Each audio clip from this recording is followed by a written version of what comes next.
మీ journalist Malik. వీక్షకులకు స్వాగతం, సుస్వాగతం. భారతీయ జనతా పార్టీ అధికారంలోకి వచ్చిన 12 సంవత్సరాలు పూర్తి చేసుకున్న శుభ సందర్భంగా కేంద్ర ప్రభుత్వం సాధించిన విజయాలను మనం గత వారం రోజులుగా అన్ని ప్రధాన టీవీ ఛానళ్లలో వారి ప్రకటనలు మనం తిలకిస్తూనే ఉన్నాం.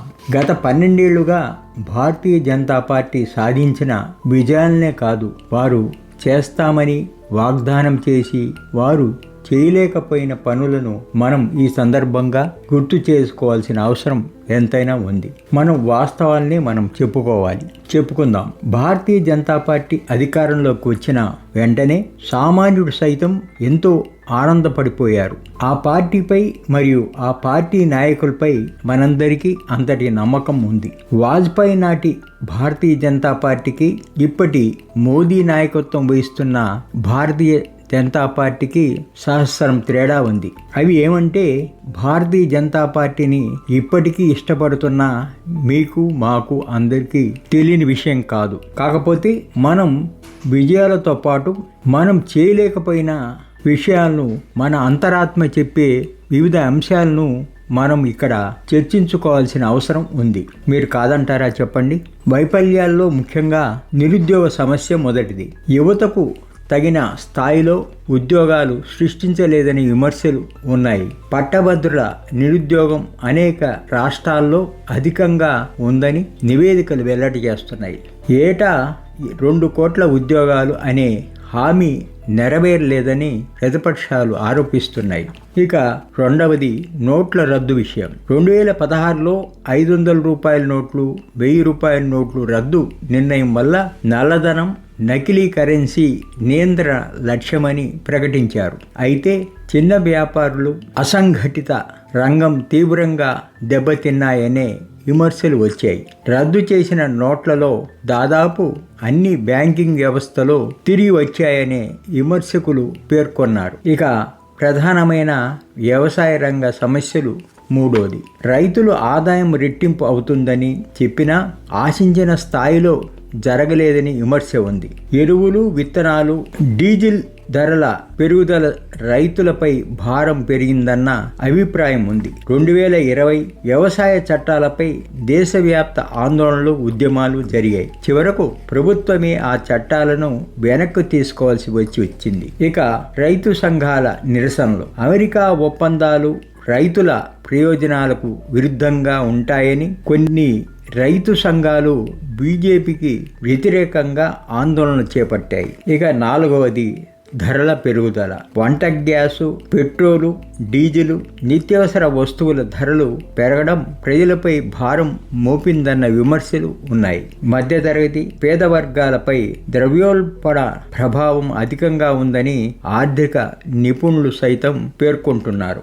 ఇక ఐదవది సామాజిక, మతపర ధృవీకరణ పెరిగిందని ప్రతిపక్షాలు ఆరోపించాయి. కొన్ని ప్రాంతాల్లో సామాజిక దుర్దిక్తలు, మత ఘర్షణలు చోటు చేసుకున్నాయి. ఇక ఆరవది పార్లమెంటరీ చర్చలు తగ్గుదల. ముఖ్యమైన బిల్లులు తగినంత చర్చ లేకుండా ఆమోదించబడ్డాయనే విమర్శలు ఉన్నాయి. ప్రతిపక్ష సభ్యుల సస్పెన్షన్లు పార్లమెంటు పనితీరుపై ప్రశ్నలు లేవనెత్తాయి. ఏడవది కేంద్ర దర్యాప్తు సంస్థల వినియోగంపై ఆరోపణలు.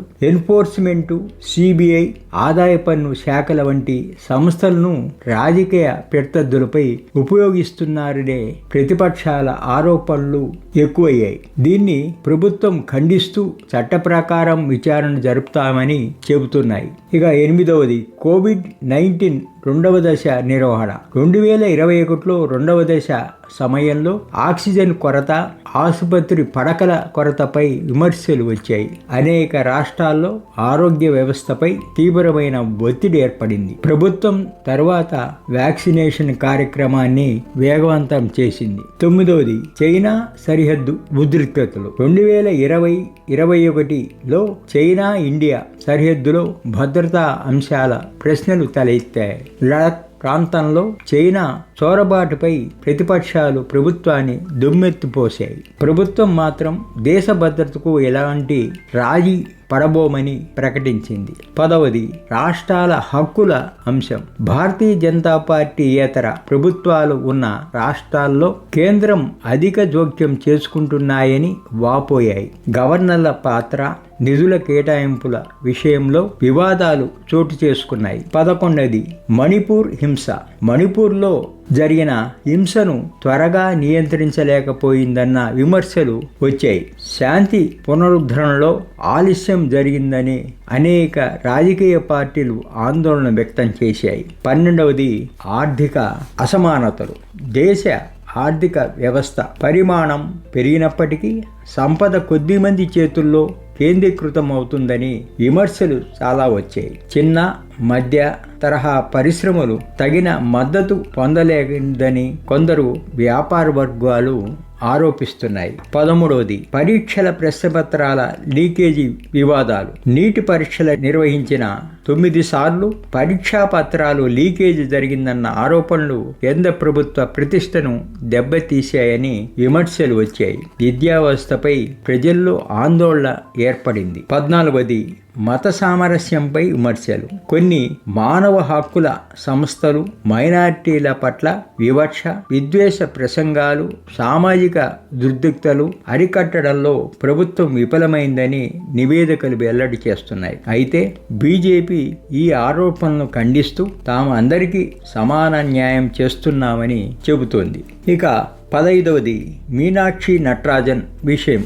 2026 రాజ్యసభ ఎన్నికల సందర్భంగా తెలంగాణ రాష్ట్ర కాంగ్రెస్ పార్టీ ఇన్ఛార్జి మధ్యప్రదేశ్ నుంచి కాంగ్రెస్ అభ్యర్థిగా నామినేషన్ వేయగా ఆమె నామినేషన్ తిరస్కరణ వివాదమైంది. తనపై ఎలాంటి క్రిమినల్ కేసు లేదని ఆమె డిక్లరేషన్ ఇవ్వగా కేవలం ఒక ప్రైవేటు ఫిర్యాదులో తన పేరు మాత్రమే ఉదహరించబడిందని ఆమె ఎంత వివరణ ఇచ్చినా ఎన్నికల అధికారి ఆమె నామినేషన్ను తిరస్కరణ చేయడం జరిగింది.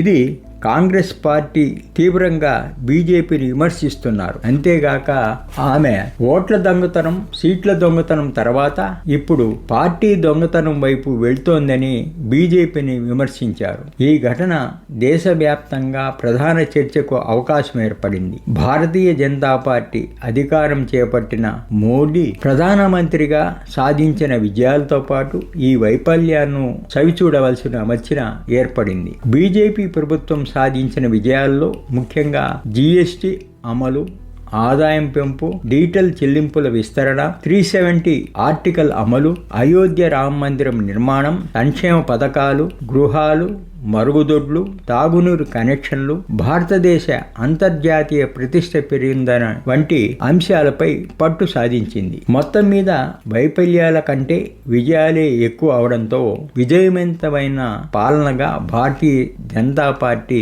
నేతలు భావిస్తున్నారు. ఈ వీడియోపై మీ అమూల్యమైన అభిప్రాయాన్ని తెలియజేయండి. మరో అంశంతో మీ ముందుకు వస్తా. మీ జర్నలిస్ట్ మల్లిక్. ధన్యవాదాలు.